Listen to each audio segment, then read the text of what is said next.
എല്ലാവർക്കും വലിയൊരു നമസ്കാരം. എല്ലാവരും വീട്ടിൽ സേഫായിട്ടിരിക്കുകയാണല്ലോ അല്ലേ?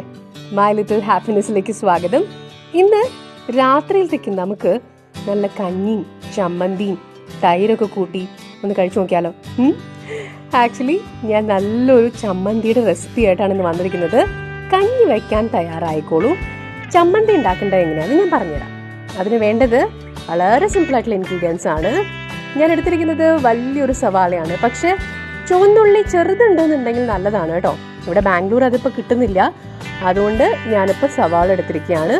ഒരു വലിയ സവാള, കൂടെ ഒരു വെളുത്തുള്ളി മീഡിയം സൈസ്, അതിൻ്റെ ഒരു 3-4 അല്ലി മതിയാവും നമുക്ക്. പിന്നെ ചുവന്ന മുളക്, കറിവേപ്പില, ഒരു ചെറിയ കഷ്ണം പുളിയാണ് വേണ്ടത്. പിന്നെ 2 പപ്പടം വേണം നമുക്ക്. ഈ പപ്പടം ഞാനിപ്പോൾ എടുത്തിരിക്കുന്നത് ലിജ്ജത്ത് പാപ്പടാണ്. പക്ഷെ നിങ്ങൾക്ക് സാധാരണ നമ്മുടെ കേരള പപ്പടം എടുക്കാം കേട്ടോ. ലിജ്ജത്ത് പാപ്പടിൽ എന്താണെന്ന് വെച്ചാൽ കുറച്ച് കുരുമുളകൊക്കെ ഉള്ളതുകൊണ്ട്, ജീരകമൊക്കെ ഉള്ളതുകൊണ്ട് അതിൻ്റെ ഒരു ടേസ്റ്റും വരും എന്നുള്ളതുകൊണ്ടാണ് അതെടുത്തിരിക്കുന്നത്. പക്ഷെ നിങ്ങൾ ടെൻഷൻ ആവേണ്ട, സാധാരണ പപ്പടം മതി. ഓക്കെ, ഇനി ഇതെല്ലാം നമുക്കൊന്ന് ചുട്ടെടുക്കണം. കറിവേപ്പില ചുടണ്ട കേട്ടോ. കറിവേപ്പിലയും പുളിയും ഒഴിച്ച് ബാക്കിയെല്ലാം നമുക്ക് ചുട്ടെടുക്കണം. അപ്പോൾ ചുട്ടെടുക്കാൻ എളുപ്പത്തിന് ഞാൻ സവാള ചെറിയ കഷ്ണങ്ങളാക്കിയിട്ടുണ്ട്. മുളകിൻ്റെ എണ്ണ ഞാൻ കുറച്ചിട്ടുണ്ട് കേട്ടോ. കാരണം ഇവിടെ എനിക്കൊഴികെ ബാക്കി എല്ലാവർക്കും എരിവ് വളരെ കുറച്ച് മതി.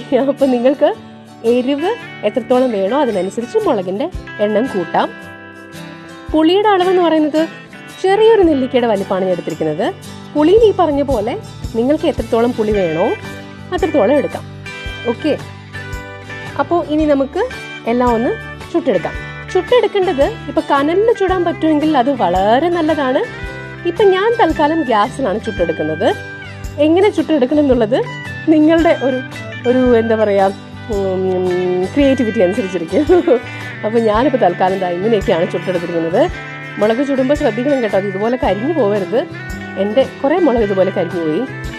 അപ്പോൾ ഒരുപാട് കരിയാതെ പപ്പടവും നമുക്ക് ഇതുപോലെ ചുട്ടെടുക്കണം.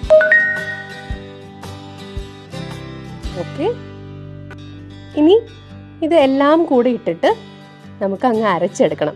അത്രേ ഉള്ളൂ. അപ്പോൾ ഇത് വല്ലാതെ വെണ്ണ പോലെ അരഞ്ഞു പോകാതെ ശ്രദ്ധിക്കണം കേട്ടോ. ചമ്മന്തി എപ്പോഴും ഒരു തരിതരിപ്പായിട്ട് അരിച്ചെടുക്കുന്നതാണ് നല്ലത്. ഓക്കെ, അപ്പോൾ ഇതെല്ലാം കൂടി ഇടണം. അതിൻ്റെ കൂടെ ഉപ്പിടാൻ മറന്നു പോയേക്കരുത് കേട്ടോ. പിന്നെ ഈ വല്ലാതെ കരിഞ്ഞിരിക്കുന്ന ഭാഗങ്ങളുണ്ടല്ലോ, അതങ്ങ് മാറ്റിക്കോളൂ. കാരണം ഒരുപാട് കരിഞ്ഞത് കഴിക്കുന്നത് അത്ര നല്ലതല്ല. അപ്പം അത് മാറ്റുക. കൂടെ നമുക്ക് നമ്മുടെ ആ പപ്പടം ചുട്ടെടുത്തതും കൂടെ അങ്ങ് പൊടിച്ച് ഇതിലേക്ക് തന്നെ ഇടാം.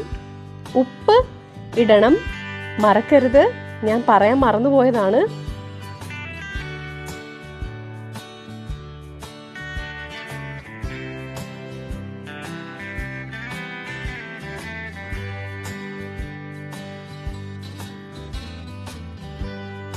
ഇതുപോലെ ചെറിയ കഷ്ണങ്ങളായിട്ട് പൊടിച്ചിടുക.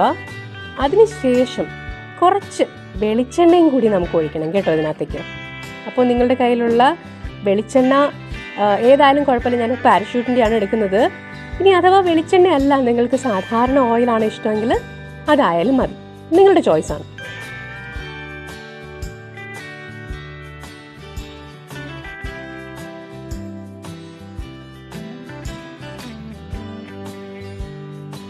അപ്പോൾ ഇൻഗ്രീഡിയൻസ് എല്ലാമായി ഇനി അരച്ചെടുക്കാം. ഇതുപോലെയാണ് അരച്ചെടുക്കേണ്ടത് കേട്ടോ. തരിതരിപ്പായിട്ട് അരച്ചെടുക്കണം. കുറച്ച് കഷ്ണങ്ങൾ ഉള്ളിയുടെയും ഒക്കെ ഉണ്ടെന്നുണ്ടെങ്കിലും കുഴപ്പമൊന്നുമില്ല. ഇത് കണ്ടില്ലേ, ഇതാണ് അതിൻ്റെ ഒരു കൺസിസ്റ്റൻസി. പപ്പടം എടുത്ത് എൻ്റെ കയ്യിൽ മൊത്തം കറുപ്പ് നിറമാണ്, വേറെ ഒന്നും വിചാരിക്കരുത് കേട്ടോ. ഓക്കെ, ഇനി നമുക്ക് കുറച്ച് കഞ്ഞിയുടെ കൂടെ തൈരും കൂട്ടിയിട്ട് ഈ ചുട്ട ചമ്മന്തി ഒന്ന് കൂട്ടി കഴിച്ച് നോക്കിയാലോ? ആഹാ, അതിൻ്റെ ആ ഒരു സ്മെല്ല് വരുമ്പോൾ തന്നെ ഉണ്ടല്ലോ നമുക്ക് വായിൽ നല്ല കപ്പൽ ഓടിക്കാനുള്ള വെള്ളം വരും. തീർച്ചയായിട്ടും നിങ്ങൾ രണ്ടാമതും കഞ്ഞി എടുത്ത് ചമ്മന്തി എടുത്ത് കഴിക്കും, എൻ്റെ ഗ്യാരണ്ടിയാണ്.